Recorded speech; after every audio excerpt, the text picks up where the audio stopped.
Have you ever had a situation in your RPG game where you had megacorps, but they just felt static? They had no personality. They really didn't do much in the setting.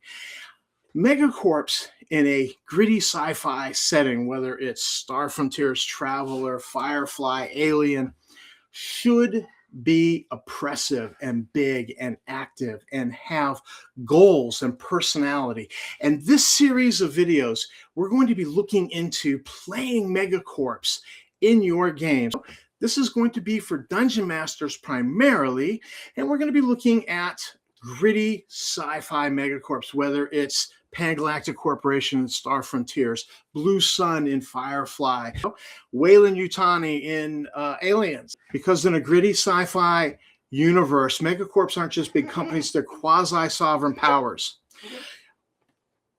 Federation and Empire sounds impressive on paper, but in practice, in these types of settings, they're distant, they're underfunded, they're politically compromised, and that leaves big gaps, huge gaps that mega corporations drive right through. A mega corporation does not overthrow the government. They replace it when no one is watching.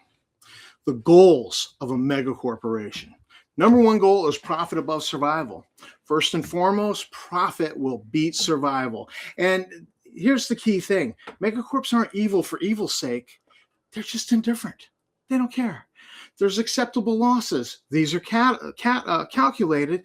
They're not mourned. Colonists, contractors, and even entire space stations are expendable. Lawsuits are cheaper than safety upgrades. It's really simple. If the numbers work, somebody is going to die. Number two goal, control the things that keep you alive.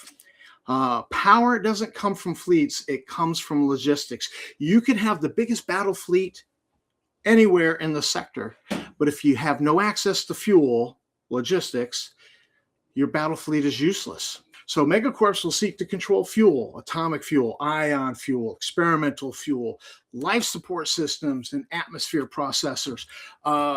Terraforming, they will seek to control terraforming technology and control the rate at which terraforming is happening on a colony. They control food synthesis, biodomes, alien crop patents, jump routes, subspace comm relays, a means of communicating that tie the universe together, navigational data.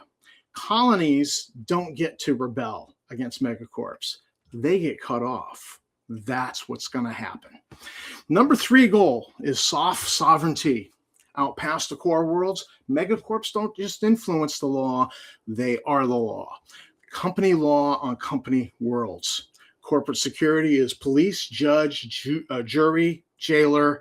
Contracts will override local customs, and arbitration courts are owned by the same corporations. Now, in reality, in the real world, arbitration courts are independent. However, they know where their bread is buttered. They know that if they side against the corporation, whether it's mobile or Sony or whoever, they will not be used again in the future. They get cut off. So arbitration courts are a funny thing. They don't even have to be owned by the megacorps, but you can have a situation in your setting where they are owned.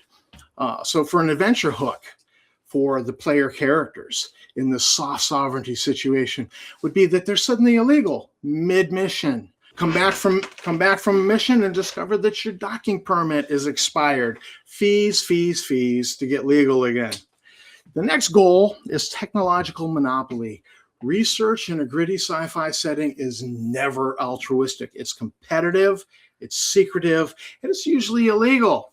You have alien tech reverse engineering going on. You have weaponized biotech and cybernetics. You have experimental AI exploiting legal loopholes, and in my favorite setting, Sathar-derived or black glass. Let me touch your hand. Yeah, okay, thank you. Sathar tech is illegal unless you don't call it Sathar tech. So I like the name black glass because you can't see through black glass. It's opaque. You don't see through it. And that's a good metaphor for this type of research. So in a gritty sci-fi setting, Megacorp's dominating. Data is worth more than ore or credits.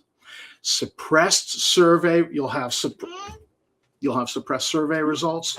Edited incident reports, entire colonies that are erased from the record. And I love this one because you had it. We saw this in the Star Wars prequels, missing colony erased from the records, and in Firefly Serenity movie, a whole colony just wiped out of existence.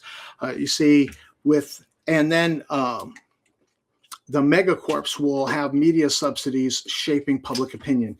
The truth exists. It's just trapped inside internal memos. So these are the 5 goals of megacorps in a gritty sci-fi setting. We will be looking next time at what megacorps do day to day, their day-to-day operations, and go into some of those ideas for the next video. This is Tom from Tabletop Tap Room. Again, thank you for watching the video. Don't forget that like, subscribe, and bell icon that helps build the channel. And I will see you out there in the frontier. Keep on gaming.